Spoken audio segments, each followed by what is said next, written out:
que exponerlo porque creo que siguen teniendo sentido y yo la poca experiencia que he tenido en intercambio con pequeños pues funciona muy bien. Y los dos principios son, uno es evidentemente nada, digamos, los medios, a pesar de todo lo que digan los periodistas y que se quieran representar, que ellos se representan como el gran mediador con la realidad, no son ni una ventana al mundo, no son un espejo de la realidad, sino son constructores de realidad, ¿vale? Es decir, básicamente el primer principio de la educación audiovisual te dice que cada segundo que ves en la televisión es una elección de alguien que responde al interés de alguien. No está por casualidad. No hay un segundo que sea casualidad de televisión. ¿Vale? Es decir, más allá de la apariencia de que nosotros vemos el mundo de la televisión, estamos viendo el mundo según lo ha seleccionado, recortado, montado, enfocado, encuadrado una persona. ¿Sí? Que es un trasfondo desde el punto de vista epistémico cognitivo importantísimo. ¿Vale? Tú vas a todos los chavales y se lo explicas con materiales audiovisuales. Hay no sé si llegasteis a ver, la verdad que es muy bonito, hay un anuncio de The Guardian de hace unos 5 o 6 años, que la verdad que habría que buscarlo porque es muy bonito, que de golpe, bueno, es un anuncio de periódico en el que de golpe se ve en un plano un carro con cresta corriendo, en el otro plano se ve un señor un gentleman, no lleva el bombín, pero casi con su tal, y entonces un carro se le tira encima y lo hace caer al suelo, y en el siguiente plano está desplomándose una bolsa de cemento de unos andamios que iba a aplastar al bombín, ¿no? Es decir, que en 3 planos te dice que si me hubieses evitado cualquiera de estos planos, eso podría haber significado cualquier otra cosa, ¿no? A donde voy es que esto es una cosa muy, digamos, de un constructivismo básico al que tendríamos que tener derechos en términos de democratización del conocimiento, ¿vale? Y que, sin embargo, a las grandes mayorías sociales, la tele se nos sigue apareciendo como algo muy mágico, como natural. Cada vez menos, es verdad que va avanzando un poco más la capacitación tecnológica, pues una capacitación tecnológica que cada uno vamos aprendiendo por nuestra manera y que en última instancia le pretendemos un uso más oportunista e individual que un conocimiento compartido global, ¿no? Y el segundo principio de la educación audiovisual es económico, digamos. En la imagen que utiliza Das Mike es que la programación, que es a la que nos enseñan en el periódico con los horarios, en realidad no es el plato fuerte de los medios, sino que es la guarnición, desde el punto de vista económico. Es decir, con lo que generan dinero los medios es con la publicidad, no con los programas. ¿Vale? Y tú cuando esto lo explicas a un chaval y después le explicas la publicidad y ves 3 anuncios y dices, bueno, ¿y esto se parece a tu casa? Lo que aparece en el anuncio, y empiezas a discutir ¿y por qué no se aparece esto a tu casa? Y por cómo hay un constructo de realidad comunicacional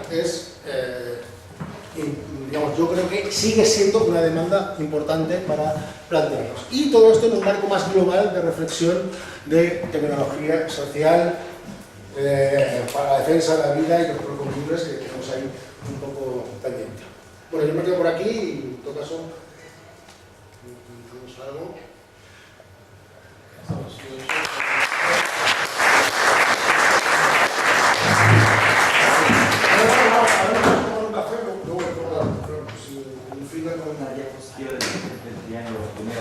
Gente que le gustara, dejarla a primero. Ah.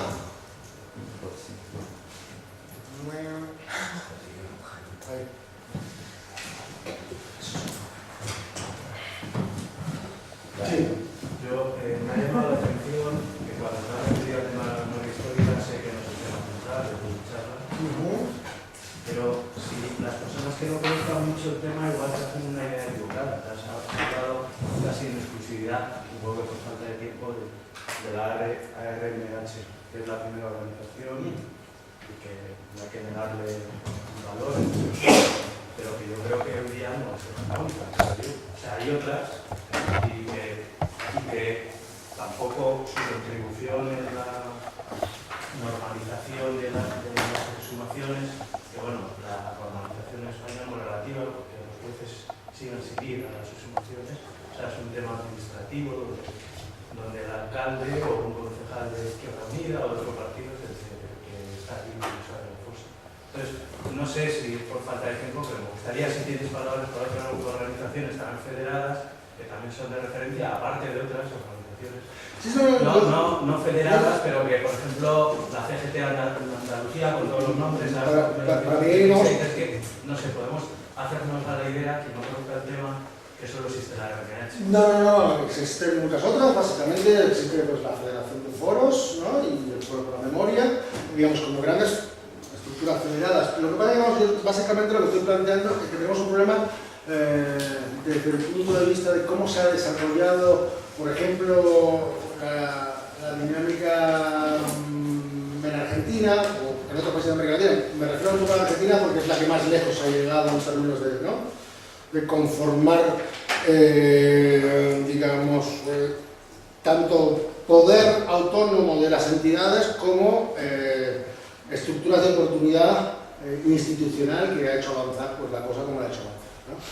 En ese sentido, pues un poco es muy llamativo cómo, digamos, allí ha habido una lógica mucho más de sociedad civil, llamémosla, es decir, una sociedad civil que ha presentado la problemática como tal a la sociedad y, digamos, como desde la sociedad distintos nodos, la universidad, sectores de abogados, determinados intelectuales han ido colaborando y haciendo que su agenda de trabajo se fuese haciendo cada vez más amplia y sofisticada, ¿no? Yo aquí creo que lamentablemente tenemos un tema de memoria muy trabado en un clímax en el que se han dado digamos, tensiones internas que yo lamento profundamente, ¿vale? Y que los resultados que están dando, pues bueno, lamentablemente podemos decir que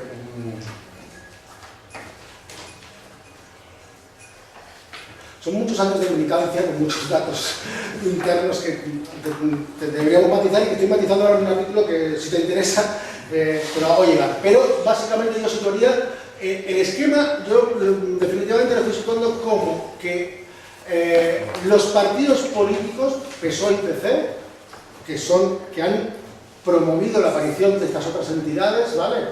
Es decir, básicamente la Federación de Foros y Foros están vinculadas a Izquierda Unida y al PC, y después hay otra órbita de pequeñas más organizaciones potenciadas por el PSOE, responden a una gestión controlada de lo que queremos memorizar y qué queremos tocar de los pactos de la transición.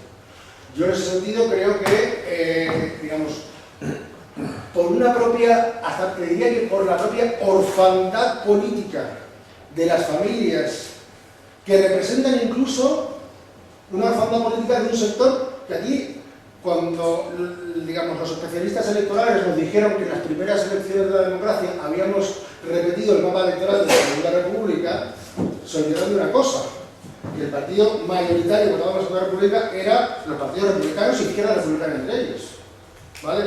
Partidos a los que no se les dejó presentar a las elecciones del 15 de junio del 76, ¿vale?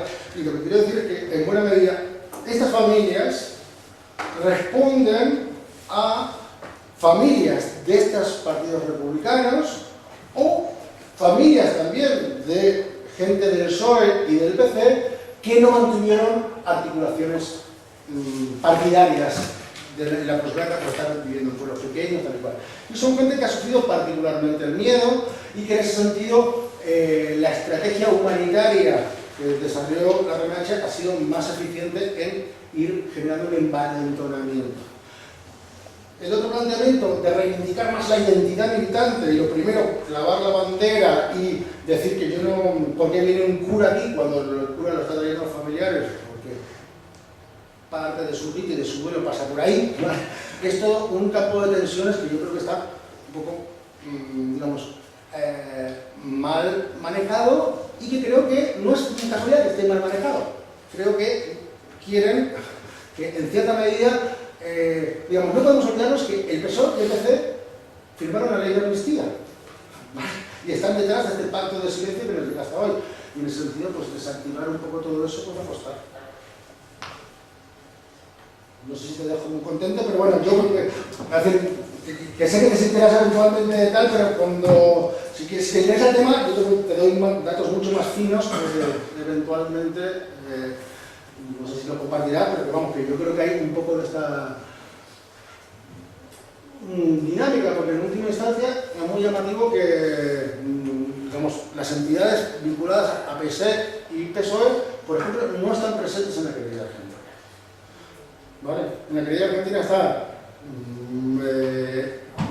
digamos, empezó siendo de familiares individuales, a la que se sumó la RMH, se ha sumado la CGT, se ha sumado la Comuna, que es el espacio de memoria vinculado a digamos, los presos de los partidos de izquierda durante la del franquismo que no estaban en el PC, que articulaba con la izquierda Berchale, que por cierto se acaba de presentar también la Asociación Navarra y se está por presentar la Asociación del 3 de marzo de la Matanza de Vitoria. Es decir, va a la cosa que los que quieren mover la transición y los que no quieren mover la transición. Y yo creo que hay un problema, te diría que el problema de no querer mover la transición es sobre todo biográfico. ¿Vale? Biográfico en el sentido de que al final cuestionar la transición implica cuestionar una situación en la trayectoria personal, ¿no? de mucha gente. Pero bueno, creo que nos hemos ido a otro campo.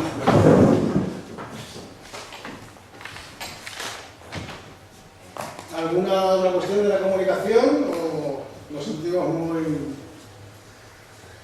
impotentes porque es un campo realmente que efectivamente, como decía Manuel Vázquez Montalbán, como habíamos empezado diciendo, digamos, la comunicación estuvo al alcance de nuestro pulso como todavía la podíamos hacer con el cuerpo. Es decir, teníamos energía como para crear el ciclo hostil y echar la batalla contra los periódicos burgueses que se lo hacían evidentemente. Evidentemente contra todo esto es más complicado, pero Internet ha abierto la posibilidad de que el trabajo a mano y lo que pasa es que con una mucha mejor coordinación se pueda lograr avanzar en capacidad comunicacional y a mí lo que me parece un poco más importante, creo que hay que huir de determinados discursos en exceso, para mí entusiastas, excesivamente egocéntricos, como pudo ser de Mini-Media, no sé si lo tenéis un poco presente. Don't hit the media, be the media, no odies los medios, sé los medios, como si fuese tan fácil ser un medio, ¿vale? Es decir, tener una estrategia comunicacional es compleja, requiere de un trabajo en equipo, de una reflexión global importante, y en ese sentido, pues bueno, pues no va a ser pegándole a la tecla diciendo soy solidario con esta causa, vamos a cambiar el mundo. Evidentemente hay que trabajar en un esquema, digamos, de acumular capacidad de trabajo y capacidad de salida, tanto hacia los medios convencionales como toda la comunicación horizontal que pueda generar en Internet, pero no se puede renunciar a impactar en la esfera pública central, que yo creo que hasta dentro de 2 generaciones, es decir, hasta dentro de 20 años, todavía va a seguir siendo central. ¿Vale? Y de todas formas, aunque integremos la televisión en Internet, ¿vale? La lógica de centralización se va a mantener dentro de Internet. ¿Vale? Una pincelada podría estar lobbies. Te agradezco mucho el esfuerzo de síntesis de tanta experiencia y tanto estudio. no es fácil pedir, pero alguna quisiera decir algo más de los lobbies corporativos. Vamos, digamos que los lobbies corporativos me refiero que, es decir, que tanto en la dinámica de construir imagen positiva, por ejemplo, pues Bill Gates o Steve Jobs, ¿no? Digamos, me refiero que son imágenes somos personas que todos conocemos sus caras, conocemos a qué se dedican, sabemos lo majos que eran, empresarios emprendedores, más allá de que en sus fábricas en China esté pasando lo que está pasando, ¿vale? Lo que me refiero es construir esa idea del empresariado, de la innovación, del cambio sobre ese tipo de personajes y después al mismo tiempo tener la capacidad para decir, bueno, cuando aparezca la información sobre mis fábricas en China, intentar hacerlo desaparecer, ¿no? En este momento en Italia, ¿no? Yo creo que sería un caso. ¿Habéis oído hablar del juicio que se está ganando por primera vez a los Thyssen, ¿no? Entre otros, con el tema del amianto. Sí. Es decir, estamos hablando de la muerte de más de 20.000 trabajadores por el tema del amianto, ¿vale? Por trabajar en las fábricas de la famosa Uralita, que a día de hoy la Uralita, ¿vale? Te la siguen vendiendo en el polígono industrial, pero la vas a tirar, me ha pasado personalmente, a el sitio de los residuos tóxicos, de los residuos que nos aportan los ayuntamientos, y no te dejan tirarla. Es decir, te la venden, pero no te dejan tirarla en su material de escombro, porque es tóxica, lo sabemos, al punto de que no te dejamos tirarla, pero te la seguimos vendiendo, ¿verdad? Bueno, esto mató a 20.000 personas en los últimos 30, 40 años. Se acaba de ganar un juicio a las dos grandes multinacionales, suiza y alemana, que trabajaban en esto. ¿Habéis visto alguna noticia en televisión? El tipo fue a cárcel, los dos, bueno, o sea, Dos empresarios caídos a la cárcel. ¿No hemos visto algo en la televisión? Un poco, la estructura un poco del lobismo va por aquí. Y vamos, en ese sentido, pues tiene muy claro la imagen del mundo que quieren.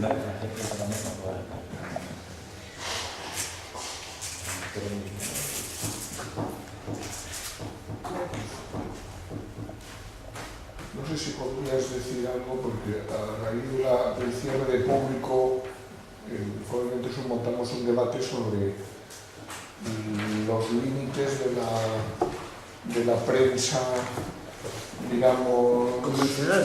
de la prensa convencional que quiera ser, digamos, de izquierdas, para entendernos, y al mismo tiempo la necesidad de ese tipo de prensa.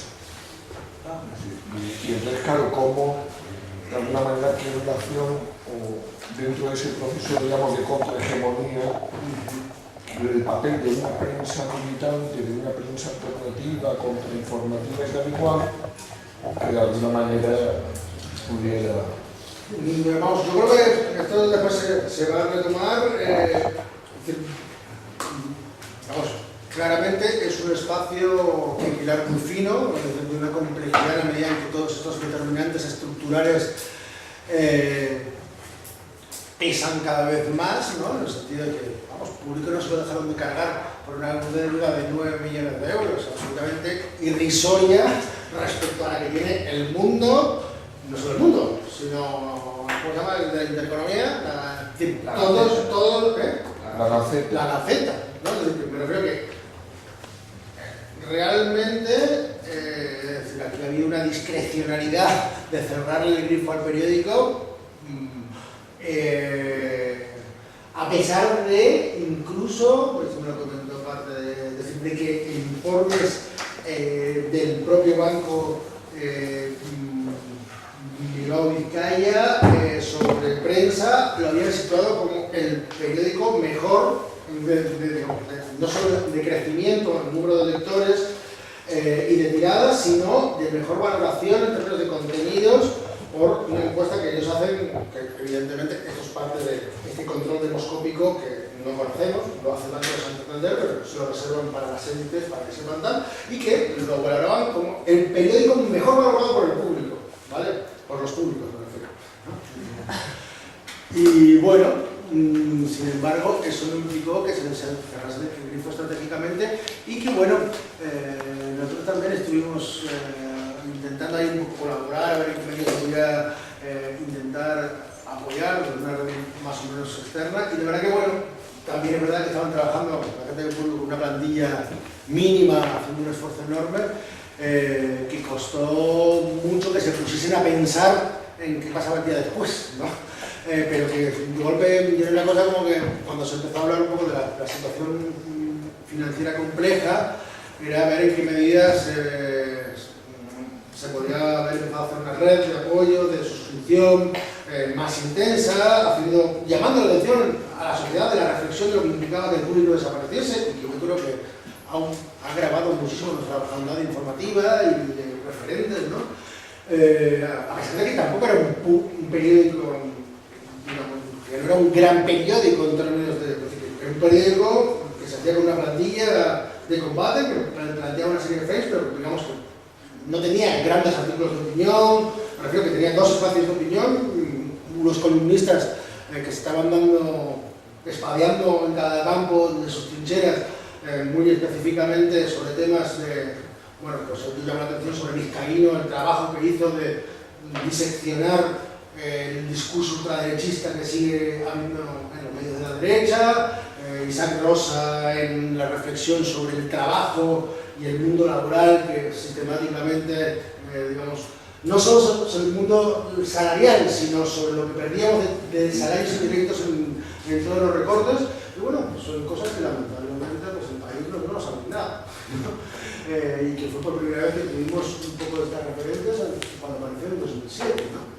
Y que, bueno, ilusionó bastante y que, bueno, podemos llamar la atención, como ha hecho el profesor Vicente Navarro, de que somos de los pocos países que nos hemos vuelto a quedar sin un periódico de este tipo. Es decir, en toda Europa hay un periódico que tampoco es una gran tirada, es decir, puede llegar eso a 50, 60 mil habitantes, pero es fundamental para que determinadas élites progresistas tengan una mínima información en la memoria activa como para poder desarrollar en términos de opinión estrategias de defensa argumentativa, ¿no?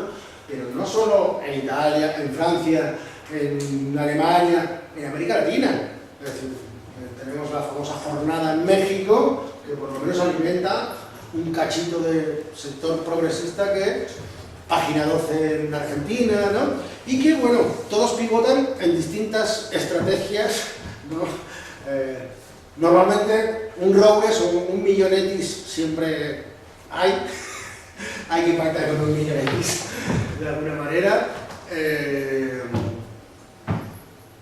Y bueno, ser conscientes de la necesidad.